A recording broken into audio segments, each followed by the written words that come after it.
नमस्कार. मी किरण सुमन रघुनाथ गीते, the Kiran show या तुमच्या हक्काच्या चॅनलवर तुमचं खूप खूप स्वागत आहे.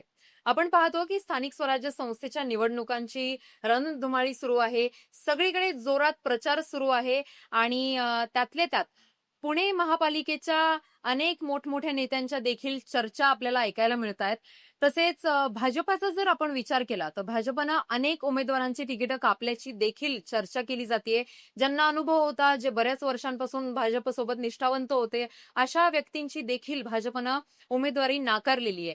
पण त्या व्यतिरिक्त जर आपण सकारात्मक भावनेनं पाहिलं, तर भाजपनं अनेक तरुण मंडळींना देखील उमेदवारी दिलेली आहे. उच्च शिक्षित उमेदवारांना उच्च शिक्षित उमेदवार त्यांनी निवडलेले आहेत आणि या उच्च शिक्षित उमेदवारांपैकीच पुणे महानगरपालिकेच्या निवडणुकीच्या रिंगणात ज्या व्यक्ती उतरलेल्या आहेत, त्यांची देखील जोरजोरात चर्चा देखील सुरू आहे. त्यांच्या प्रचार रॅलीजची देखील चर्चा आहे आणि अशा प्रभाग 26 क मधल्या ऐश्वर्या थोरात यांची चर्चा आपल्याला ऐकायला मिळते. तर त्या नेमक्या कोण आहेत, त्यांचा राजकीय वारसा कसा आहे, त्यांनी जेव्हा नगरसेवक पदावरती त्या निवडून येणार आहेत तेव्हा त्यांचा भविष्यातील दृष्टिकोन कसा असणार आहे, त्यांची वाटचाल नेमकी कशी असणार आहे, या सगळ्या त्यांच्या भविष्यातील रोड मॅपची आपण चर्चा करणार आहोत. त्यांच्यासोबत आज आपण पॉडकास्ट करणार आहोत.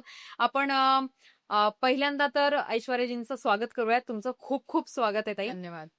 कसं सुरू आहे राजकीय प्रवास? खूप छान सुरू आहे. सध्या तर आमचे रॅलीज, हाऊस टू हाऊस खूप धावपळ चालली आहे, पण मजा येते आणि आवडते. ताई आपण पाहतो की तुमच्या वडिलांनी पण अनेक वर्ष शिवसेनेत काम केले. आता ते शिंदे गटात आहेत. त्याच्यानंतर तुमचं लग्नानंतर देखील तुमचे पती नगरसेवक जे सम्राट थोरात म्हणून त्यांना पुणे शहरामध्ये ओळखलं जातं आणि ते तुमचे पती आहेत. त्यांना तुम्ही राजकारणात काम करताना पाहिलेलं आहे. त्यांना त्यांचं समाजकारण तुम्ही जवळून पाहिलेलं आहे. तर याचा सगळा हा जो अनुभव आहे तुमच्या फॅमिलीचा, तो तुम्हाला कसा कामाला येतोय? हे तर लहानपणापासूनच करत आलोय. सोशल वर्क तर घरापासूनच आहे. माझे वडील जे अजय भोसले आहेत, ते शिवसेने संघटक आहेत आणि तसेच माझे पती नगरसेवक होते भारतीय जनता पार्टीकडून. ते आमच्या घरातच सुरू आहे. लोकांची सेवा, लोकांचं सोशल वर्क चालू करणे, हॉस्पिटलचं काय असेल त्यांचं रोज घरात येणं जाणं लोकांचं असेल, तेच वारसा मी पुढे घेऊन जाण्याचे प्रयत्न करते. मग कसं वाटतंय? भावना कशी आहे तुमच्या मनात? भावना खूप छान आहे. लोकांचं प्रेम बघून मला खूप आवडतंय. माझ्या वडिलांच्या नावाने, माझ्या पतीच्या नावाने तेच प्रेम आता मला देतायत ते, तर मला खूप आवडतंय. तुम्ही आता बोललात की डोर टू डोर तुमचा प्रचार सुरू आहे. हो. प्रचार रॅलीची चर्चा ऍक्च्युली तुमच्या शहरात आहे, पेठेत खास करून आपण पाहायला गेलं तर. मग तुम्ही जेव्हा प्रचारासाठी बाहेर जाताय, डोर टू डोर जाताय, जेव्हा तुमची गोष्ट तुम्ही पोहोचवतायत, ऐश्वर्या थोरात कशी केपेबल आहे हे तुम्ही जेव्हा समजावून सांगताय, तेव्हा लोकांच्या प्रतिक्रिया तुमच्याबद्दल कशा आहेत? त्यांना बघून तर पहिला मला त्यांना मला बघून तर आश्चर्यच वाटतंय, की म्हणजे ते म्हणतात, "वाह! म्हणजे इतकी एज्युकेटेड, तुम्ही इतके छान, की तुम्ही यंग लोकं आता पॉलिटिक्समध्ये उतरलेत. ही अशी भरपूर पिढी पाहिजे, भरपूर यंग पोरांनी पॉलिटिक्समध्ये गेलं पाहिजे, की म्हणजे आमच्या समस्या सुटू शकतात." आणि खूप यंग वोटर्स आहेत सध्या. 18-21 वर्षाचे. तर ते पण भेटून त्यांना पण ते असं जरा इम्प्रेशन पडतं आपलं त्यांच्यावर, की नाही म्हणजे चांगलं काम आहे आणि आपण पण आपल्या महाराष्ट्रासाठी का आपल्या भारतासाठी काहीतरी केलं पाहिजे. नक्कीच. आपण पाहतो की आपल्या देशाची जर आपण ओळख बघितली तर तरुणांचा देश, हो, खूप यंगस्टर्स कंट्री सध्या तर मी जिथं घरांमध्ये चालले, सगळ्या घरांमध्ये तरुण दिसतात. हो ना. हो. मग तेच तर. मग त्याच्यामुळे आपली जागतिक पातळीवर म्हणजे इंटरनॅशनल लेवलवरती आपली अशी चर्चा असते की सगळ्यात जास्त युथची Youth. संख्या असलेली जी कंट्री आहे ती भारत आहे. हो. मग त्याच्यामुळे बऱ्याच वेळा आपण पाहतो की आपल्या आजूबाजूचा जो तरुण आहे तो राजकारणात यायला घाबरतो. कारण त्यांना वारसा नसतो वगैरे. तर तुम्ही त्याच्याकडे कसं पण पाहता? मला असं वाटतं वारशाची गरज नाही. Social work starts from home. You start doing good for others, good will come back to you. That is what I believe in. Yeah that's very true. आपण पाहतो तुम्ही शिवसेनेत तुमचे वडील काम करत हो. आलेले आहेत आणि हिंदू हृदय सम्राट जे बाळासाहेब ठाकरे बोलून गेलेले आहेत की तुम्ही 80% समाजकारण करा आणि 20% राजकारण हो, करा. खरंच आहे. मग त्याच्यामुळे तुम्ही समाजकारण करत राहा असं वाटतं का तुम्हाला? समाजकारण तर केलंच पाहिजे, पण सध्या समाजकारण कमी चालू झालंय हा. असं वाटतं. लोकांना आजकाल असं वाटतं की त्यांना स्वतःचा फायदा खूप गरजेचा आहे. पण मला असं वाटतं समाजकारण केलंच तर पुढे आपलं नाव आहे. नाव नसेल तर आपल्याला रिस्पेक्ट नाहीये. That's very true. आता समाजकारणाचा मुद्दा आला. तुम्ही जेव्हा नगरसेविका म्हणून पदावर विराजमान होणार, तेव्हा तुमचा नेमका तुमच्या विकास कामांचा रोडमॅप कसा असणार आहे? मी तर माझं विजन ठरवलंय की मला माझा प्रभाग स्वच्छ, सुंदर आणि सुशिक्षित पाहिजे. त्याच्यामध्ये महिलांचं आरोग्य, म्हणजे सॅनिटायझेशन आणि पर्सनल हायजीन. म्हणजे आपण वर्कशॉप्स घ्यायचे त्यांना समजवायला की पर्सनल हायजीनवर आपले सॅनिटरी पॅड्स असतील, जिथं महिलांचं वॉशरूम्स असेल तिथं रेग्युलर सॅनिटरी पॅड्स वगैरेची गरज आहे ठेवायला. आणि काय काय जण आता सध्या पण मी जिथं घरांमध्ये जाते परिस्थिती खूप वाईट आहे आणि त्यांना ते परवडत पण नाही सगळं घ्यायला. हो हो तर ते सगळं थोडंफार फ्री केलं पाहिजे आपण महिलांसाठी. आणि टॉयलेटची खूप मोठी समस्या आहे. पहिले तर महिलांना टॉयलेट बांधून दिले पाहिजे आणि ते पण सेपरेट टॉयलेट्स. लहान मुलं भरपूर आहेत प्रभागामध्ये, तर त्यासाठी लहान मुलांसाठी day care centres. Day care centre म्हणजे बाल अंगण आणि त्याच्यामध्ये महिला गेल्या कामाला की पोरांना कुठं सोडायचं. कारण की इथं या वर्गात मिडल क्लास आहे. तुम्ही बघितलं की सगळे महिला बाहेर जातात कामाला. 2-3 तास लहान पोरांना कुठं सोडायचं. तर ते day care centre is a very good option. That is what I think. नक्कीच. आता आपण पाहतो तुम्ही बालकांचा विषय काढला. तुम्ही सुद्धा आई आहात. तुम्हाला 3 वर्षांची एक गोंडस मुलगी देखील हो. आहे आणि तुम्ही हे कसं कोऑपरेट करते तिच्यासोबत? कारण तिच्यासाठी नवीन आहे, तुमच्यासाठी नवीन आहे. आम्ही दोघंही अॅडजस्ट करतोय. आता तिला केलंच पाहिजे. तिच्या आईला ते भेटलंय, संधी भेटलीये, तर मी त्याचं यश केलंच पाहिजे त्या संधीचं. आणि तिला पण प्राउड वाटेल शाळेत गेल्यावर की तिला असं म्हणतील की "वाह! तुझी आई आता नगरसेविका होणार क्या आहे." बात आहे. नक्कीच, नक्कीच. आणि म्हणजे आपण पाहतो ना, की मी जसं म्हणजे आता बऱ्याच वेळा जेव्हा मी भेटते नेते मंडळींना किंवा प्रचारादरम्यान देखील मी त्यांच्यासोबत बऱ्याच वेळा असते, तर तेव्हा अनेक नागरिकांच्या अशा प्रतिक्रिया असतात, की नेते मंडळी फक्त मतदानाच्या वेळेसच दारात येतात. हम्म. मतदानाच्या वेळेसच आमच्या काय अडचणी आहेत वगैरे विचारतात. पण ते आमच्या भावना समजून घेत नाहीत. पण बऱ्याच वेळा आता तुम्ही जेव्हा माता-भगिनींचा विषय काढलात, तेव्हा तुम्ही स्वतः एक आई असल्यामुळे हा एक पॉझिटिव्ह पॉइंट असू शकतो तुमचा, तुमच्या भावना त्या महिलांपर्यंत पोहोचवण्यासाठी, की माझी मुलगी 3 वर्षांची असून सुद्धा मी बाहेर पडतीये, मी समाजकारण करतीये. मग हा एक पॉझिटिव्ह मुद्दा तुमच्यासाठी असू ते शकतो. एक आहे, मी हाऊस टू हाऊस करते, पण ते महिलांना थोडं ते अटॅचमेंट होते माझ्याशी, कारण की त्यांना कळतंय की एक महिलाच महिलाची प्रॉब्लेम सॉल्व्ह करू शकते. आणि जास्ती करून तर आमच्या इथं तर बघितलं गेलं की महिलांना खूप खूप त्रास आहे वॉशरूम्सचा वगैरे ते. तर जशी मी जाते त्यांना ते कळून येते की नाही हीच समजू शकते, महिला आहे ती हक्काची आपण करू शकतो. तसं सम्राटदादांनी बरंच काम केलेलं आहे महिलांसाठी. जिथं मी जाते तिथं ते आशीर्वादही देतात मला की नाही दादांनी आम्हाला बाथरूम बांधून दिलं, आमच्या घरात पाणी आलं त्यांच्यामुळे, तर ते मला खूप छान वाटतं. नक्कीच. आणि आपण पाहतो तुम्ही पुण्यात राहता, त्यातल्या त्यात तुमचा भाग पूर्ण पेठेतला हो, येतो पेठेत आहे. आणि पेठेत जास्त करून विद्यार्थ्यांची संख्या जास्त आहे. हां. म्हणजे जे गावातून, खेड्यागावातून वगैरे येतात. येतात, त्यांना इथे अभ्यासिका वगैरे आहेत, त्यांना बाहेर पडावं लागतं सगळ्या गोष्टींसाठी. तर मुलींसाठी आपण पाहतो की सॅनिटरी नॅपकिन्स अवेलेबल होत नाहीत आणि तुम्ही मगाशी बोललात की ते अफोर्ड करू शकत नाही. अफोर्ड करून. मग त्यामुळे पब्लिक वॉशरूममध्ये सरकारी योजने थ्रूच आपल्याला हो. फ्री आपल्या सॅनिटरी नॅपकिन्स भारतीय मिळतात. जनता पार्टीमधून भरपूर आहे आपली सरकार आपली योजना. हां. आणि महिलांचं आरोग्य त्याच्यासाठी आपल्याला भरपूर योजना आहेत. ते जाऊन आपण डोर टू डोर जाऊन महिलांना सांगू शकतो की तुम्हाला जर नाही जमत आहे, तर तू ह्या योजनांनी हे करा, नोंदवा तुमचं नाव. तर ते आपण हाऊस टू हाऊस करू शकतो त्यांचं. नक्कीच. मग तुम्ही असं काही करणार आहेत? कारण आपण पाहतो की बऱ्याच ठिकाणी जसे यंगस्टर्स आहेत तसे ज्येष्ठ नागरिक सुद्धा हो, आपल्याला खूप बघायला आहेत. मिळतात. आणि ज्या काही गव्हर्नमेंटच्या स्कीम्स आहेत त्या त्यांच्यापर्यंत पोहोचत नाहीत. ते ऑलरेडी पोहोचल्यात, कारण की ओके. आम्ही जेव्हा वाढदिवस साजरा करायचा असतो दादांचा, की कधी दिवाळी असेल का, असं अधूनमधून आम्ही कार्यक्रम घेत असतो आणि त्याच्या मार्फत आपण सगळी योजना सांगतो महिलांना. आणि आमच्याकडे बरेच महिलांची नावाची लिस्ट आहे की ज्यांच्या घरात ऑलरेडी योजना पोहोचलेल्या गेल्यात. क्या बात आहे. मग त्यांच्या तर तुम्ही जेव्हा त्यांना भेटी द्यायला जात असाल तेव्हा तेच खूप भारी आशीर्वाद. वाटत हो, असेल. हो. त्यांना ते खूप आशीर्वाद देतात नक्कीच, की नक्कीच. तुम्ही काळजी करू नका, आम्ही आहे तुमच्या पाठीशी. दादांनी खूप केलंय आमच्यासाठी, ते सगळं तर आहेच. क्या बात आहे. आणि या सगळ्यांमध्ये पाण्याचा प्रश्न एक खूप मोठा आहे. खूप जास्त. आणि त्यासोबतच ड्रेनेजचा सुद्धा प्रॉब्लेम आहे. कारण आपण हा जो भाग बघितला पेठेचा, तो थोडे जुने कन्स्ट्रक्शन्स वगैरे जास्त प्रमाणात आहे तिथे. इथं जास्ती करून खूप जुने वाढ आहेत आणि हां. आपण तसे आपल्या पर्सनल ह्यातनं आपण करतोय सगळ्यांची कामं, ड्रेनेजची झाकणं बदलून देणं. त्याच्याबरोबर आपण पाणीचे ड्रेनेज पाईप टाकतोय. घरात प्रत्येकाला पिण्याचं पाणीचं कनेक्शन करून देतोय. ते ऑलरेडी आपण चालू केलेलं आहे. हां. आपण महापालिकेसाठी नाही थांबलोय. नाही ना? नाही. मग आपल्याला पदाची गरजच नाहीये सध्या. नाही, गरज आहे. काम नाही, काम करण्यासाठी पदाची हां, गरज तसं नसते नाही. असं. हो, ते समाजकारण तर करतोच आणि आपण. पद आल्यानंतर त्याच्यामध्ये आणखी भर पडते. आणि कारण हो, तुम्ही ते आहे. अथॉरिटी येते ना Authority हातात येते तुमच्या. त्याच्यामध्ये. त्याच्यामुळे तेच बाळासाहेबांचंच बोलल्यानुसार की 80% समाजकारण करण्यासाठी तुम्हाला खरंच. पदाची आवश्यकता नाहीये. पण जे 20% उरलेले असतात तेव्हा तुमच्याकडे पॉवर येते. हो, ते आहे. हां. पैसा आहे त्याच्यातून आपण उपाययोजना करू शकतो, पण जेव्हा तुमच्याकडे पॉवर आणि पैशाची जोड ते असते एक वेगळंच. तेव्हा मग तुम्ही हो. डेव्हलपमेंट जास्त करू हो. शकता. आणि मगाशी मी असं चालत असताना जेव्हा मी इकडे येत होते आपला सेटअप करण्या हा. दरम्यान, तर तेव्हा चर्चा सुरू होती की ताईंनी ते ड्रेनेजचं वरचं ते झाकण वगैरे आहे हा. ते चेंज लगेचच करून हो, घेतलं हो, वगैरे. हो, ती हो. काय स्टोरी आहे? म्हणजे मी उडत उडत ऐकलं मी रे. मी जात होते, चालत होते आणि बरेच 2दा-3दा मी गेले हाऊस टू हाऊस. त्याच्यामध्ये मला ते प्रश्न आले महिला घेऊन, की आमची ड्रेनेजची झाकणं कधी करून देणार हा. आणि पाईपलाईन कधी काढून देणार. तर मी तिकडच थांबले होते. तिथंच मी ते ड्रेनेजची झाकणं बदलून घेतली. त्यांना हम्म. ते काहीतरी ते कोबा करून पाहिजे होता त्यांच्या इथं, ते करून घेतलं आणि सीसीटीव्ही कॅमेरा लावून घेतले हम्म. आणि लाईट पण लावून घेतली. तर ते किती एका दिवसात झालं असेल हे सगळं करून. म्हणजे हो. मनावर घेतल्यावरती लगेचच नाही, एक होतं. महिला उतरली ना, की त्यांना काम करायची खूप जिद्द असते. क्या आणि बात जर आहे. महिलाच पुढे जातीये, तर ते हम्म. असं असतं, की नाही आत्ताच्या आत्ता करून द्या कामं. हम्म, हम्म, तसं असतं. हम्म. आपण मागं लागतो. ते घरातूनच सुरुवात होते ना हो, त्या गोष्टीची, घरातूनच. की किचन मध्ये जेव्हा आपण जातो की हे तेव्हा हे ठेवा, ते ठेवा, हा, जाग्यावर असू दे. ते एक्झॅक्टली. खरं असतं. आणि सम्राट आणि भाई स्वच्छता. स्वच्छता स्वच्छता खूप इम्पॉर्टंट आहे. महत्वाची. हा, मग ती घरातली असो किंवा दारातली असो, हो. सगळं मेंटेन असलं हो, पाहिजे. सगळं मेंटेन.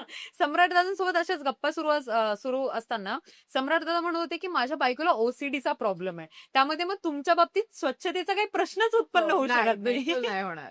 बिलकुल की नाही होणार. जे जिथे आहे ते तिथेच असलं हो. पाहिजे. ते तर तसंच चालतं. माझ्याबरोबर आता पोरं असतात प्रचाराला फिरताना पण. ते पाण्याच्या बाटल्या वगैरे पितात. कधीतरी कोणत्या पोरांनी फेकली खाली, तर मी त्याच्याकडे फक्त असं बघते, की उचल आणि आपल्या आपल्या इथं जायचं. ऑफिसमध्ये ते डस्टबिन आहे तिथं टाकायचं. कारण की ते आपल्यापासूनच सुरू झाले पाहिजे हे सगळं. True true true. कोणताही बदल करण्यासाठी तुम्हाला स्वतःच स्वतःचा बदल बदल. करणं बरोबर. असतं. खूप गरजेचं. जगाची दृष्टी बदलण्यासाठी स्वतःची दृष्टी हो. बदलायची असतं, गांधीच सांगून गेलेत आपण. त्याच्यामुळे ते आपल्यापासून सुरुवात करणं जास्त महत्वाचं आहे हो, असं ते वाटतं. आहे. आणि त्यामध्ये रस्त्यांचा आणि सगळ्यात जास्त आता सध्या आपण पेठेत तुम्ही म्हटलात की हो. जुने कन्स्ट्रक्शन वाडे वगैरे आहेत, त्याच्यामुळे ट्राफिकचं जास्त मोठं प्रश्न आहे इथे. त्याच्या जुने रस्ते आणि गल्लीबोळ असल्यामुळे खूप ट्रॅफिकचा प्रश्न आहे. त्याच्यामध्ये आपला जास्ती करून व्यापारी वर्ग येतो. हा. तर तुम्ही पाहिलं त्यांचे टेम्पो येतात सामान वगैरे घेऊन, तर खूप वाहतूक कोंडीचा विषय येतो. तर ते माझं असं चाललंय, की आपण ते टायमिंग ठेवलं पाहिजे त्याच्यासाठी, की सकाळी आले, सकाळचा एक टाइम द्यायचा त्यांना, की याच टायमिंगमध्ये तुम्ही येऊ शकता. दिवसभरात महिला बाहेर पडतात, त्यांना भाजीसाठी बाहेर पडतात, ह्याच्यासाठी असतात. मग खूप प्रॉब्लेम होतो आणि आता आम्ही गेलो तरी पाय गेलो तरी ट्रॅफिक असतं, भरपूर ट्रॅफिक असतं. हो. त्याच्यासाठी टायमिंग करणं खूप महत्वाचं आहे. True true. आणि मग तुम्ही टायमिंग मॅनेजमेंट कसं करणार? म्हणजे हेवी व्हेकलसाठी वेगळं हेवी वगैरे काय व्हेकल असतं? वेगळं, टेम्पो वेगळं. तेच माझं आहे एक करायचा विषय चालू आहे. मग ते कसं इम्प्लिमेंट करायचं प्लॅन आहे सध्या बेसिक? बेसिक तर आपण तेच करू शकतो, टायमिंग देऊ शकतो. सकाळ संध्याकाळ या टाइम मध्येच टेम्पो येणार आणि मोठी वाहतूक येणार. बाकीच्या वेळी नाही येणार. अच्छा, ओके. म्हणजे सगळ्या हेवी व्हेकलसाठी हो. टाइमलाईन ठरवून देणार. हो, हो. म्हणजे मार्केटच्या वेळेला ते येणार नाही. मार्केटच्या वेळेला नाहीये. नक्कीच. म्हणजे मला तर असं मला तर असं वाटतं, की सकाळ ते इव्हनिंग पर्यंत, संध्याकाळपर्यंत एकच टाइम ते बंद असलं पाहिजे. रात्री आणि सकाळी पहाटे सुरू केलं सुरू पाहिजे. केलं पाहिजे. जेव्हा म्हणजे लोक शॉपिंगला जास्ती लोक रस्त्यावर नसतात, आपापल्या घरी असतात, जेवायच्या टायमिंगला जातात, त्या टायमिंगला व्हेकल्स अलाव नक्कीच. आणि मला असं वाटतं की ही जी व्यवस्था आहे ती अनेक मोठ्या शहरांमध्ये सुद्धा आहे उपलब्ध आहे. आहे ते आहे. इव्हन तो मुंबईमध्ये सुद्धा. मुंबईमध्ये आहे, हा. आपल्या इथंच नाहीये फक्त. हा हा. मुंबई. मग त्यामुळे तर आपलं डेव्हलपमेंट कुठेतरी थांबतं ना बऱ्याच वेळा. हे एवढा विचार करू नाही शकत, म्हणून नवीन पिढीला चान्स दिला पाहिजे. एक्झॅक्टली. म्हणजे कुठेतरी म्हणजे तेच रटाळवानं राहत राहत राहत ते ते कुजतं. राहून जातं. हा, ते राहून जातं बऱ्याच वेळा. त्याच्यामुळे नवीन उमेदवारांना चान्स देणं. आणि भाजपनं यावेळेस केलेले म्हणजे अनेक उमेदवार, हे कदाचित माझं वाक्य वादग्रस्त किंवा कोणाला वाईट वाटू शकतं, पण असं आहे की बरेच 40 ते 45 उमेदवारांची जी तिकीटं कापली त्यांना अनेक वर्षांचा अनुभव होता. त्यांना 5 वर्षाचा तर अनुभव होता, एका एक टर्मचा term. तर होता. आणि ते सगळे जास्ती करून तर यंगच होते, मला असं वाटतं. हो का? हो. ओके. पण ठीक आहे, दुसरे पण यंगस्टर जर भाजपात येतात तर ते पण आणखी जास्ती चांगलंच करून आहे. यावेळेस महिलांना संधी दिलेली आहे, बघितलं गेलं तर. हो, महिलांचं महिला प्रमाण आहेत. जास्त दिसतंय. हो. म्हणजे आपला तो समज आहे ना, की आपल्या समाजात असं म्हटलं जातं, की महिलांना राजकारण कळत नाही. महिलांनी राजकारणात येऊ नये. आणि फायद्यासाठी तुम्ही महिलांना पुढे आणा, की तुम्ही निवडून या, तुम्ही घरी बसा, बाकीची कामं मी बघतो. हां, तर हे हे एक कुठेतरी चुकीचं आहे. कुठेतरी हो. बंद झालं पाहिजे. आणि हे बंद करण्यासाठी आपल्याला एज्युकेटेड आणि यंग लीडर्स देणं गरजेचं आहे. गरजेचं आहे. मग मला असं वाटतं, की तुमच्याकडे पाहून मला असं वाटतं, की भाजपाने फार व्यवस्थित विचार केलेला आहे असं वाटतं मला. केलं असेल. हो. नक्कीच. आणि त्यासोबतच आपण शाळांचा देखील आपल्याला महत्वाचा प्रश्न हो, इथे आपल्या इथं उपस्थित बरेच करतो. शाळेत, मनपा शाळेत, पण हम्म. काही शाळे बंदी पडलेत, तर त्या हम्म. शाळांमध्ये परत रिडेव्हलप करून ती शाळा सुरू करणे आणि त्याच्यामध्ये आपण ई लर्निंग सेंटर्स व डिजिटलायझेशन करण्याची खूप खूप गरज आहे. आणि सीबीएसई बोर्ड पण आपण आणला पाहिजे ह्याच्यामध्ये असं वाटतं. कारण की या भागामधली लहान पोरं जास्ती करून बाहेर शिकायला गेली नाही पाहिजे मला असं वाटतं. जवळच्या जवळच आपल्या घराच्या रेडियसमध्येच पोरांनी गेलं पाहिजे शाळेमध्ये. तर ती शाळा आपण डेव्हलप करून आणि आपण लोकांपर्यंत पोहोचू की आपण हे करणार आहे लहान मुलांसाठी. बरोबर. तुम्ही जे सीबीएसईचा मुद्दा जो उपस्थित केला किंवा डिजिटलायझेशनचा मुद्दा जो उपस्थित केला, तर त्याच्यामध्ये मला असं वाटतं की बऱ्याच वेळा सगळ्यांना असं वाटतं की आपल्या विद्यार्थ्यांनी चांगल्या शाळेत शिकलं चांगल्या पाहिजे, शाळेत. मोठ्या शाळेत शिकलं पाहिजे. हो. त्यांना आणि एक मराठी लोकांचा ना एक फार गोड असा गैरसमज असतो की आपल्या मुलाला ना इंग्लिश बोलता आली हो, पाहिजे असं. ते तर आणि वाटतं. बऱ्याच वेळा ना मराठी शाळांमध्ये ते होत नाही. ते माझ्या बरोबर पण झालंय. माझ्या आई वडिलांना खूप होतं की आमच्या मुलांनी इंग्लिश खूप चांगलं बोललं पाहिजे. पण त्याच्यासाठी आम्हाला कॉन्व्हेंट स्कूलमध्ये घातलं. तर आता थोडं मराठी आणि इंग्लिश मिक्स होऊन जातं मिक्स आता होऊन आमचं. जातं. पण आता चालतंय. नवीन मॅम, पिढी आहे. ते ठीक आहे. म्हणजे तुम्ही कशातच मागे नाही राहू नाही. हा हेतू असतो. हे हो. त्यांच्यामध्ये असं नाहीये की मराठीला ते तुच्छ लेखतात असं बिलकुल नाहीये. बिलकुल नाही. त्यांचं असं आहे की आपण घरात मराठी बोलतोच ना, मग शिकलं मराठी पाहिजे. शिकणारच. शिकलं पाहिजे. मग आपली जी वेगळी लँग्वेज आहे ज्याच्यामध्ये तुम्हाला बाहेर गेल्यावर तुमचं जास्त इम्प्रेशन पडतं हो, असं हो. वाटतं आपल्या नाही ते भारतीयांना आहे. especially. ते आणि गर्व आहे. पण वाटतं. आपल्या आई हां. वडिलांना आपण जर इंग्लिशमध्ये बोललो हां, आणि हां. समोरची लोक पण ते वाह! म्हणजे असं क्या वाटतं बात की आहे. वाह! चांगलं झालं. काम केलं. आपण जेवढे पैसे इन्व्हेस्ट केले फिटले आपले. हो, ते एक आहे. असं होतं. पण यामध्ये बऱ्याच वेळा कसं होतं, की जे सर्वसामान्य कुटुंब असतात ना, तर ते त्यांच्या मुलांना कॉन्व्हेंट स्कूलमध्ये, सीबीएसई, आयसीएसईचा तर प्रश्नच उद्भवत नाही. हो. पण सीबीएसईचे सुद्धा लाखांच्या घरामध्ये म्हणजे त्यांचे फीस फीस आहे. वगैरे खूप आहेत. त्याच्यामुळे मग तुम्ही जो उपस्थित केलेला मुद्दा तो खूप जास्त महत्वाचा आहे. कारण मनपाच्या शाळांमध्ये छोटंसं डेव्हलपमेंट केलं, त्याच्यामध्ये सीबीएसई पॅटर्न आणला, तर ते बऱ्याच वेळा सर्वसामान्यांची हो. मुलं अगदी तुटपुंज्या किमतीमध्ये ते शिक्षण घेऊ शकतात. शिक्षण चांगलं घेऊ शकतो. आणि त्यातल्या त्यात तुम्हाला असं म्हणजे मला तरी असं वाटतं तुमचं मत त्याच्यावर सांगा, की शिक्षकही तेवढेच ट्रेंड असले पाहिजे. ते खूप गरजेचं आहे. शिक्षकांना ट्रेनिंग भेटलीच पाहिजे. दर 3 महिन्यांनी शिक्षकांची ट्रेनिंग झाली पाहिजे. म्हणजे ते पण पुढचं अजून चांगलं शिकतील आणि मग विद्यार्थ्यांना पण तेवढं ते चांगलं शिकवतील. हां. तर ते खूप इम्पॉर्टंट आहे. मग तुम्ही काय करणार आहे त्याच्यावरती? कसंच करू आपण. नक्कीच. हो. म्हणजे मला तरी असं शाळेमध्ये. वाटतं, की दर 3 किंवा 6 महिन्यानंतर 2 दिवसांचं त्यांना ट्रेनिंग दिलं खूप पाहिजे. गरजेचं आहे. हां. कारण ते बऱ्याच अप टू डेट असले पाहिजे ना हो, शिक्षक हो, हो, पण. हो. नक्की. आणि म्हणजे माझ्या भावाला सुद्धा 3 मुलं आहेत आणि मी पाहते त्यांना, की म्हणजे ते फोन हातात असे लिटरली खूप फ्रेंडली हँडल करतात ते फोन. हो, म्हणजे ते ते टेक आर फ्री खूप चांगले very smart with very smart. हो, हो, हो. दॅट्स म्हणजे आय थिंक की त्यांना फोन शिकवायची काही गरज गरज नाहीये नाहीये. लहान पोरांना. So true. आणि आपल्या वेळेस तर प्रश्नच नव्हता. नव्हता. काय आहे, नाही. काय नाही. हॅलो, हॅलो केला तरी संपला विषय. 11वी मध्ये फोन आला असं नाही. 7वीत 8वीत फोन आले असतील पण हो. ते पण आपले नॉर्मल कॉलिंग. हो, हो, त्याच्यानंतर अँड्रॉइडचं आले. बटनवाला. तेच किती कौतुक वाटायचं ना हो, आपल्याला, खूप. की आणि त्यातल्या त्यात नंतर आपल्याला कळलं, की अरे बापरे, आपण व्हिडिओ कॉलवरती हो. सुद्धा बोलू शकतोय. ते तर आहे. ते तर फार जास्त भारी वाटतं. त्यामुळे आपली ही जी पुढची पिढी आहे ना, मला वाटतं जेन अल्फा म्हणतात त्यांना कदाचित. तर ते काहीतरी वेगळी नावं समोर झाली ऍक्च्युअली मला पण ते माहिती मला नाही.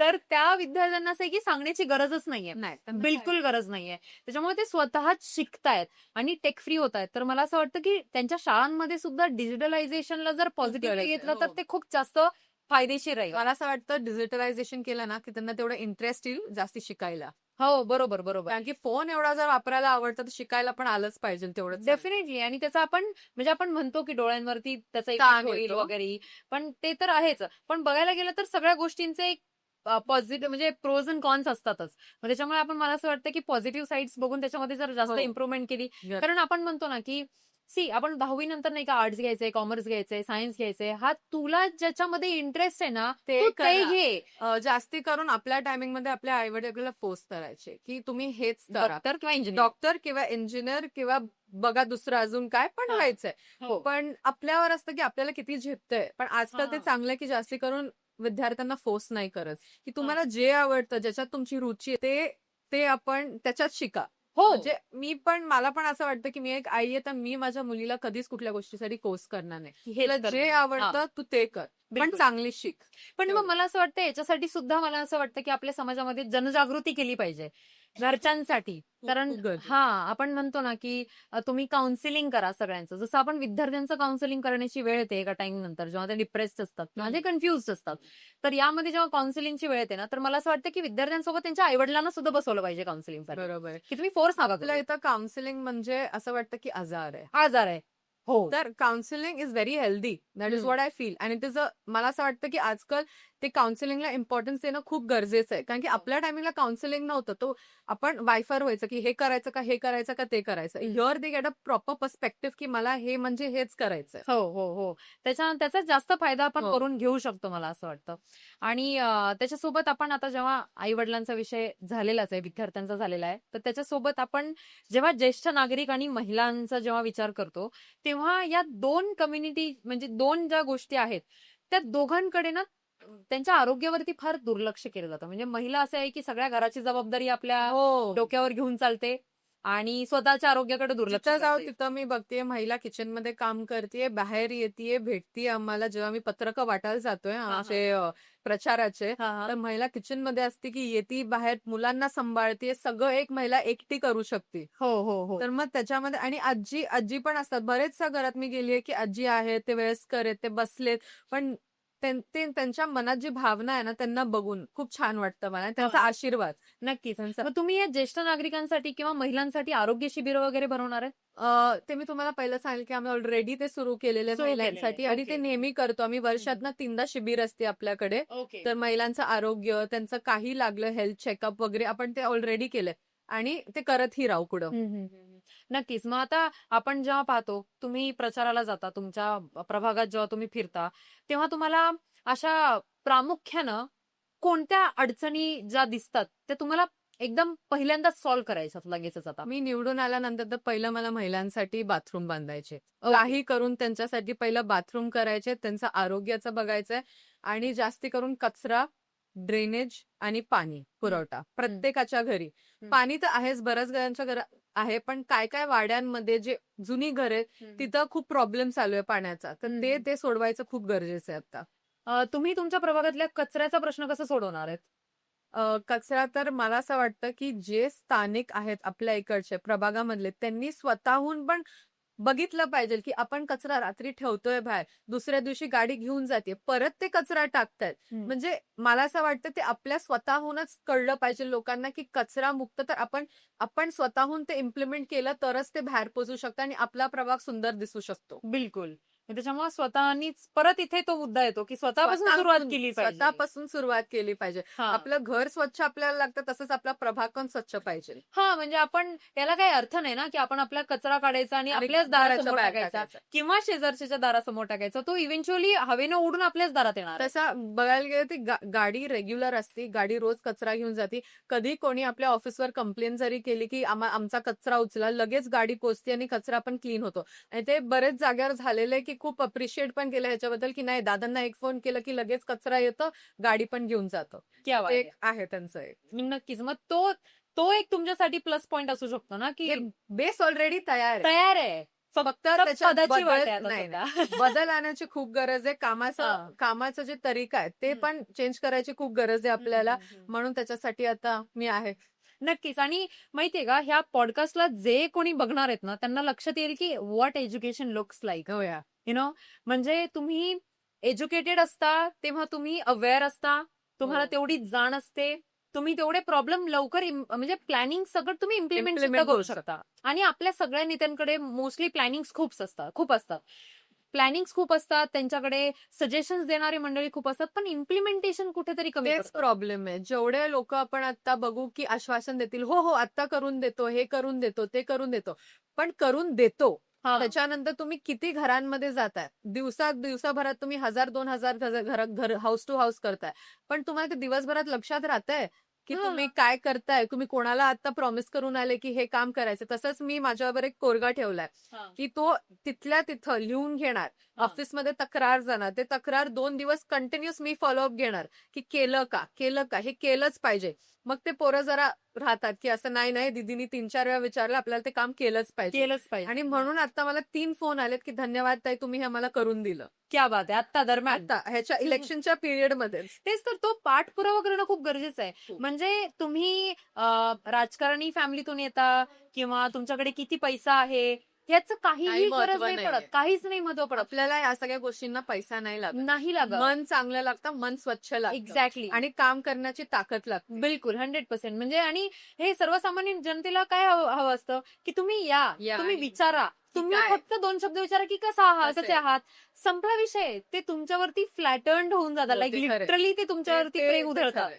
हां. आणि त्यांना तुम्ही त्यांच्या समस्या ऐकून घेणं, त्या सोडवून देणं हेच पुरेसं आहे. त्यांना कसली अपेक्षा नाही की तुम्ही आम्हाला ₹5,000 द्या की पण ₹500 द्या. आजकाल मला आवडतंय की 2015ला लोक असं जास्ती करून कामं नव्हती सांगत, की आमचं हे करून द्या, आमचं मत तुम्हाला. यावेळेस ते बोलतात, आम्हाला कोणाचा पैसा नको, आम्हाला कोणाचं काही नको, पण आमचं काम करून द्या. काम करून पण द्या. मी बोले हे 100% काम करून देणार. दरवाजे, कचरा, बाथरूम, ड्रेनेज हे सगळ्या ज्या बेसिक गोष्टी आहेत डे टू डेच्या ते लगेच आपण करून देऊ. मी नक्की. बोले पैसा आत्ता आहे, उद्या नाहीये. हं. पण कामाची जाणीव लोकांना कायमची राहणार ती. कोणी करून दिलं, काय करून दिलं. 100% आणि तुम्ही मगाशी बोलताना सीसीटीव्हीचा मुद्दा उपस्थित हो. केला. आपण पाहतो की म्हणजे आपल्या संबंध महाराष्ट्रात जरी म्हटलं ना तरी वावगं नाही ठरणार ही गोष्ट.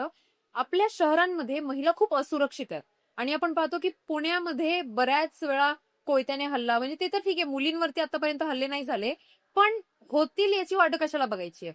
मुलींना मुलींवर सुरक्षा हल्ले नाही देणं. झाले, पण मुलींवर बलात्कार किती बलात्कार झाले? झालेले आहेत. येस. त्यांच्यावर छेडछाडीचे प्रकरण खूप झाले. खूप चालले. मध्यंतरी तर नाही, मी विसरले. एका मुलाने मुलीवरती चाकूने हल्ला करण्याचा प्रयत्न देखील केलेला हा, हे मध्यंतरी. हे मी ऐकलंय. आणि त्यानंतर ज्या मुलांनी तिला तो एमपीएससी, यूपीएससीचं काहीतरी प्रिपरेशन करणारा मुलगा होता. त्याचं नाव मी विसरले. तर त्यांनी त्या मुलाला पकडलेलं आणि त्या मुलीला वाचवलेलं. ही हो. एक गोष्ट झाली. हो, हे माहितीये मला. हे हां. आठवतंय. हे म्हणजे आठवतंय. मध्यंतरी इथंच राज झालेलं. ठाकरेंनी हो, हो. त्याचं कौतुक वगैरे केलेलं. त्याला एमपीएससीचे पुस्तक हां, वगैरे हां, गिफ्ट कळलं. केलेली हे असं कळलं झालेलं. मला. हां. बरोबर. तर आपल्या महिला बिलकुल सुरक्षित नाहीयेत. म्हणजे आपण पाहतो चेन स्नॅचिंग, मंगळसूत्र तोडून नेलं किंवा छेड तरी काढली किंवा बाजूने गेल्यावर शिट्टी तरी मारली. तर ह्या गोष्टीला आळा घालण्यासाठी तुम्ही काय करणार आहेत? मला असं वाटतं की हेल्पलाईन उपलब्ध केली पाहिजे आपल्या इथं. हं. की काही असं झालं की लगेच एक कॉल करा आणि कळवा आणि ते करून दिलं पाहिजे आणि तिथं लोक पोचली पाहिजेत. हे पण मला असं वाटतं की एका महिलांनी केलं तरच हे होऊ शकतं. कारण की पुरुषांकडनं राहून जाईल, आता करू नंतर करू. पण महिला असं कारण की महिलांना माहितीये की लोकांची नजर कशी असते बिलकुल. आणि ती फक्त एक महिला समजू शकते की कोण कुठल्या नजरेने बघतंय आणि कशाने बघतंय. हो. तो सिक्स सेन्स नॅचरली आपल्यामध्ये तो आलेला आहे. महिलांमध्येच असतो. महिलांमध्ये आहे. आणि तुम्ही जसं म्हटलात ना, की महिलांचे प्रॉब्लेम म्हणजे सोडवू तर हो, शकतेच, हो. पण समजू शकते. कुठली अडचण सोडवण्यासाठी ती समजून घेणं बरोबर. महत्वाची आहे. असं म्हणजे सगळ्यांनाच माहिती आहे ही गोष्ट. पण ही कुठेतरी याची कमतरता आहे या गोष्टीची, की आपण समजून घेत नाही. मग त्याचं इम्प्लिमेंटेशन कसं नाही, करणार? काय-काय खूप घाईमध्ये असतं, की हो, ऐकून घेऊ, करून घेऊ, नंतर करून घेऊ. पण हे सगळं इम्प्लिमेंट करायची खूप गरजेचं आहे. कारण की पुण्यामध्ये खूप सध्या तर कानावर बलात्कार तर खूप येतात. आणि ते- मला एक कळत नाही, लहान पोरींचा बलात्कार म्हणजे जे 1.5 वर्षाचे, 2 वर्षाचे, 3 वर्षाच्या मुली, काय कळतं त्यांना? काहीच नाही. आपल्या समोर म्हणजे लिटरली बिना कपड्याचं फिरतात लहान लेकरं, आपले लहान मुलं. आपण सगळ्यांसमोर त्यांचे कपडे वगैरे बदलतो. पण आता आजकाल सुरक्षितच वाटत नाही. लहान बिलकुल नाही पोरांना वाटत. कपडे घातल्याशिवाय घराच्या बाहेर जाऊ नका. म्हणजे कपडे घालणं तर ठीकच आहे. पण असं आहे की म्हणजे आपली आई-वडील लिटरली आणि आई-वडिलांचे आई-वडील, आजी-आजोबा एवढी बाकी कोणी नाती नाही. सोडून ना लिटरली बाकी कोणी कोणावरतीच नाही. विश्वास नाही ठेवू शकत कोणावर आपण. नाही. म्हणजे हे इतकं झालंय ना मी आपल्याकडे. स्वतः एक मुलीची आई आहे. तर मला ते रोज कसं वाटत असं, की रोज डोक्यात विचार असतो, काय चाललंय, काय नाही चाललंय आणि मी तर आता सध्या इथं बिझी आहे हो, मग काय तर. त्याच्यामध्ये. आणि तर मग हं, असतंच ते डोक्यात मनात एक, की आपली बिलकुल. मुलगी आहे. म्हणजे आपण पाहतो की 2010च्या दरम्यान जेव्हा हुंडा द्यावा लागेल म्हणून स्त्री भ्रूण हत्या व्हायची. पण इथून पुढची पिढी मुली जन्माला घालण्यापूर्वी असा विचार करेल की अरे नाही बापरे, आपल्या मुलीवर बलात्कार झाला तर काय करायचं? पण आता सध्या मला असं वाटतं हे कमी झालेलं आहे, की जास्ती करून लोक आता बोलतात, की मुलगी जन्मली, चांगलं झालं, नाही. चांगलं हे वाटतं. हुंड्यासाठी नाहीये, पण आपण सुरक्षेच्या दृष्टिकोनाने ते विचार एक करू आहे. शकते ते भविष्यात. तर आहे. असं कारण म्हणतातच. मी मध्यंतरी मला वाटतं 1 वर्षापूर्वीचा एक न्यूजपेपर वाचलेला पुण्यातच. लोकल न्यूजपेपर होता कुठला तरी, की 6 महिन्यामध्ये 275 की 76 बलात्कार झाले होते. हे रजिस्टर्ड होते. जे रजिस्टर्ड झालेले नाहीत नाही, त्यांचा ते आकडा वेगळे किती आहेत, जास्त ते असेल. वेगळे आहेत. हा पण म्हणजे दर दिवसाला 1.5 ते 2 बलात्कार होतात. ते तर आहे. म्हणजे ही किती भयंकर गोष्ट आहे आपल्यासाठी. तेच बदलायची खूप गरजेचं आहे हं, आपल्याला. आणि ते असं वाटतं की म्हणजे आता आपण पाहतो की हा पण एक समज आहे की जेव्हा घरातली महिला जेव्हा एखाद्या पदावर जाते, तेव्हा तिचा पती किंवा तिचे वडील किंवा घरातली जी पुरुष मंडळी आहे ती व्यवहार पाहते. पण तुमच्यासारख्या शिक्षित उमेदवार जेव्हा आपल्या समोर येतात ना, तेव्हा आपल्याला गरज नाहीये कोणाची. नाही, काय गरज नाही. नाहीये. जे एक चांगलं काम केलं, की मला चांगलं शिक्षण भेटलेलं आहे. माझा पती जो आहे तो माझा बॅकबोन आहे, तो बिलकुल. सपोर्ट करतो प्रत्येक गोष्टीमध्ये. अजून काय पाहिजे मला, की तू हां. पुढे चल, मी आहेच बघायला, काय चुकलं हां. की मी आहेच. नक्कीच, नक्कीच. याला सरपंच पती म्हणून एक एक बोललं जातं, की सरपंच महिला आहे, तिचा पती तिच्या खुर्चीवर बसतो. हो, हो. जे हे लीगली चुकीचं आहे. ठीक आहे. पण तुम्ही बॅकबोन राहा, तुम्ही जसं म्हटलात. तुम्ही सपोर्ट करा. पण Support तुम्ही तिच्या कामांमध्ये इंटरफेअर नका नाही. करू. जर करू शकते तर करून द्या. बिलकुल. आणि करत नसेल तर तिला ट्रेनिंग द्या. ट्रेन करा. हे पण इम्पॉर्टंट आहे. बरं ह्या सगळा आपल्या विकास कामांचा मुद्दा झाला. मला तुम्हाला एक विचारायचंय. मी असं कुठेतरी ऐकलं होतं, की तुम्ही हॉकी प्लेयर देखील हां. होतात. स्कूलमध्ये मी नॅशनल लेव्हल हॉकी प्लेअर होते. हां. क्या बात है! मग तो तुमचा कसं काय त्याच्यात आवड आली तुम्हाला? मला स्पोर्ट्सची खूप आवड आहे. मला तुम्ही कुठंही घेऊन जा, मला असं जर स्पोर्ट्स दिसला आणि मला कुठलंही असं एडव्हेंचर वगैरे दिसलं, मला खूप आवडतं. ओके. म्हणजे मी कुठेही गेली की मी पहिली असते की काहीतरी एडव्हेंचर आणि काहीतरी स्पोर्ट्स करायचंय. ओके. आणि मग सगळे वैतागतात की बास दरवेळेस काय? पण म्हणजे नाही, आवड आहे ती आवडच आहे. पण काय झालं, कुठेतरी थांबायला लागलं हॉकीला. कारण की त्या टायमिंगला आपले ते व्यवस्था एवढी चांगली नव्हती. म्हणजे मुलींना 10-10, 11-11 पोरींना एका रूममध्ये झोपायला लागायचं. हम्म. एकच बाथरूम वापरायला लागायचं. ते सगळं म्हणजे खूप विचित्र होतं. तर हम्म, मग त्याच्यानंतर माझे आई-वडील बोलले, "बास आता नको करू." नको करूच म्हणे. पण मी आतापर्यंत जेवढ्या खेळाडूंना भेटलेली आहे, महिला खेळाडूंना स्पेशली, तर त्यांचं एकतर बॅडमिंटन, क्रिकेट, फुटबॉल तर एकही नाही बघितलेली मी. हे पण फुटबॉल नाही हॉकी जास्त. तर संबंधच नाही आलेला माहितीये. म्हणजे युजली कबड्डी, खो-खो वगैरे असे नॅशनल प्लेयर्स आमच्या आहेत. स्कूलमध्ये जास्त करून हॉकीला खूप होतं. क्या करायला या मस्त. मग तर तुम्हाला ते दिवस फार आठवत असतील खूप आता. आवडतात मला. मिस करत असाल तुम्ही हो, त्याला. नक्की करते. माझ्याकडे एक फाईल आहे, ज्याच्यात ॲटलीस्ट 30 to 35 सर्टिफिकेट्स आहेत आणि प्लस मेडल्स पण आहेत. तर मी सांभाळून ठेवली आहे ती. म्हणजे बघा, प्रभाग नंबर 26च्या नागरिकांनी बघा, तुमच्याकडे एक खेळाडू सुद्धा उमेदवार समोर आहे. त्याचा सुद्धा विचार केला पाहिजे. कारण महिला खेळामध्ये असणं म्हणजे ही आपल्या हो. सोसायटीसाठी खूप मोठी गोष्ट वाटते ते मला. आहे. म्हणजे जे काही स्टिरियोटाइप्स आपल्या आजूबाजूला आहेत ना, की मुलींनी जास्त हेवी गोष्टी केल्या नाही पाहिजे. हां. ते तर खूप चुकीचं आहे. चुकीचं आहे हे. तसं मी जिमही करते. क्या बात जिममध्ये है! मी वेट लिफ्टिंग करते. ते मला खूप वॉव! आवडतं. वाह! आणि वेट लिफ्टिंग म्हणजे काय साधं वेट लिफ्टिंग नाही. डेडलिफ्ट मी 70-80 केजीसनी मारते. आणि मला व्हॉट? ते हो, माझं वेट खूप जास्त होतं. त्याच्याने मी वेट लॉस चालू केला होता जर्नी अँड नाऊ आता खूप बरं चाललंय, म्हणजे सगळं करतेय मी. बापरे! 70-80 Yeah. केजीचा deadlift. Yeah. Wow! That's amazing. हो. म्हणजे ते हे सगळ्या गोष्टी माहिती नाहीयेत. पण ते हां, आपण म्हणजे पर्सनली ठेवतो ह्याच्यात. बाहेर काढायची काही गरजही नव्हती. सध्या हे माझं रेग्युलर चालू होती लाईफस्टाईल आपली. आता ह्याच्यामध्ये आली आहे ह्याच्यामध्ये मी. कधी कुठे तुम्हाला प्लॅटफॉर्म पण मिळाला नसेल ना? आपल्या नाही, पॉडकास्टची नाही. चर्चा हो, रंगताना हो. आपण तो ते विषय निघाला. विषय निघाला तर पण मग ते ते नागरिकांना असायचं. माहिती असणं फार गरजेचं हो. आहे, मला असं वाटतं. हो. कारण तुम्ही त्यांच्या घरात असलेली एखादी मुलगी असेल, जिला खेळामध्ये आवड असेल, तर ती तुमच्याकडे बघून तिला इन्स्पिरेशन पण ते मिळू आहे. शकते ना, की बाबा दीदी करू शकतात, तर मी पण करू शकते. ते असं तर पण आहे. होऊ शकेल ना. आणि तुम्ही लिटरली आता राजकारणात फुल ऑन सक्रिय झालेला आहात. तर तुम्हाला असं कधी वाटलं होतं का, की तुम्ही राजकारणात याल म्हणून? मला असं पहिलं वाटायचं, की गेलं पाहिजे राजकारणामध्ये, पण माझ्या वडिलांमुळे मी नाही गेले. ओके. पण आता मला जर संधी भेटली आहे, तर ह्याच्यामध्ये आली आहे, तर आता करून दाखवायचंय. वडिलांना का विरोध होता? वडिलांचा का विरोध होता? ते म्हणतात घरातली महिलांनी हां. तर राजकारणात राजकारणात नको. नाही गेलं हां, पाहिजे. हां, बाकी हां. काही करा. काळजीपाठी. काळजीपाठी. पण हं, त्यांना हं. असं कधी वाटलं नव्हतं, की मी एवढं सगळं करेल. पण आता ते स्वतःच म्हणतात, "जा पुढं कर. आता मी आहे तुझ्या पाठीशी." हां, ते हां, हां. असं शॅडो सारखं माझ्या पाठीशी फिरतायत. हां, हां, हां. आणि ते एक आहे. आणि वडिलांचं प्रेम ते असणारच आहे कायम. नक्कीच. मग आता तुम्ही जेव्हा फॉर्म वगैरे भरणार होतात, तेव्हाचे काय सिनारिओ होतं वडिलांसोबतचा? ते एंडपर्यंत मला नाही, नाही, नाहीच बोलत होते, की ओके. नाही पॉलिटिक्समध्ये नाही जायचं. हां. पण मी बोलले, "पप्पा संधी भेटली तर आता केलंच पाहिजे काहीतरी." हं, तर मग हं. ते बोलले, "ठीक आहे जा." ते बोलतात, तुझ्या जिद खाली तर मी काय बोलू नाही शकणार आहे." तर मग ते केलं आणि आता त्यांचा पूर्ण पाठिंबा आहे मला, तर ते मला खूप आवडतं. एकदा एंटर केले तर एंटर तेरे केलं, बाप तेरे केलं. साथ है. तर मग आता सगळेच एकत्र आहे आम्ही. क्या बात है! म्हणजे आणि हां, तुमच्या कुटुंबामध्ये सगळे जण सगळ्या पार्टींमध्ये आहेत, हो, राइट? हो. म्हणजे ते थोडं इलॅबोरेट करून सांगा ना? तर माझे वडील शिवसेना, शिंदे गट. हां, हां. माझे काका राष्ट्रवादी. माझे दुसरे काका काँग्रेस. ओके. आणि माझी आत्या आता उभी आहे, ती पण राष्ट्रवादी मधून उभी आहे. अजित पवार की बोलतो शरद पवार, अजित पवार. ओके, हा. तर ते आमचं सगळं घरातलंच नातं आहे बघितलं क्या गेलं बात तर. आहे. आणि घरातच सगळं आहे. म्हणजे तुमचं जेव्हा युजली आम्ही न्यूज चॅनलसाठी पॅनल डिस्कशन्स घेतो, तुम्ही घरातलेच लोक बोलू शकता. आहे ना, आणि तुमच्या घरात सुद्धा पॅनल हो, डिस्कशन्स होत हो, असतील हो, नाही? हो, हो. म्हणजे काँग्रेसचं काय सुरू आहे, हां, राष्ट्राचं ह्याचं काय सगळे सुरू आहे? अपडेट्स तुम्हाला न्यूज चॅनलची गरजच नाहीये गरजच नाही. इनफॅक्ट. सगळ्यांचे कार्यकर्ते किंवा सगळे मेंबर्स रोज एकत्र आले की चर्चा चर्चा. चर्चा चालूच असते तसे. नक्कीच. मग सगळ्यांचा पाठिंबा आता तुम्ही सगळे एक्सपिरियन्स्ड आहेत. सी भरपूर आता वर्षांपासून घरात ही करताय. मुलगी उतरली आहे ना, तर हां. सगळ्यांचा पाठिंबा मला आहे. आणि तुमचे सासू-सासरे? त्यांचा तर पहिल्यापासूनच पाठिंबा आहे. त्यांना माहितीये त्यांची सून कशी आहे, हां, हां. बोलकी आहे, नक्की. करू शकते सगळं, जा पुढं. नक्कीच. आता आपण इंटरव्ह्यूच्या शेवटाकडे येऊयात. तुम्ही जाता-जाता तुमच्या प्रभाग 26 मधल्या नागरिकांना तुमच्याकडून काय संदेश द्याल? मी एवढंच म्हणेल, की मुलींनी चांगलं शिका. आपण कचरामुक्त प्रभाग केला पाहिजे आणि वाहतूक कोंडीचा विषय पण तो मार्गी लावला पाहिजे. आणि मला असं वाटतं, की लहान मुलांचं आणि महिलांचं जे आरोग्य आहे, ते पण आपण व्यवस्थित केलं पाहिजे, मला असं वाटतंय. नक्कीच. आणि त्यासोबतच तुम्हाला का निवडून द्यावं याचं कारण काय सांगाल? यंग आहे, करण्याची जिद्द आहे, करून दाखवेल. ऑलरेडी मी कामं सुरू केलेली आहेत, कामं झालेली आहेत. तर तुम्ही संधी द्या. एवढं 5 वर्षात मी काय करेल तुम्हाला दिसेलच. नक्कीच. तुम्ही तुमच्या पक्षश्रेष्ठींना तुम्हाला उमेदवारी दिल्याबद्दल तुम्ही काय मेसेज द्याल?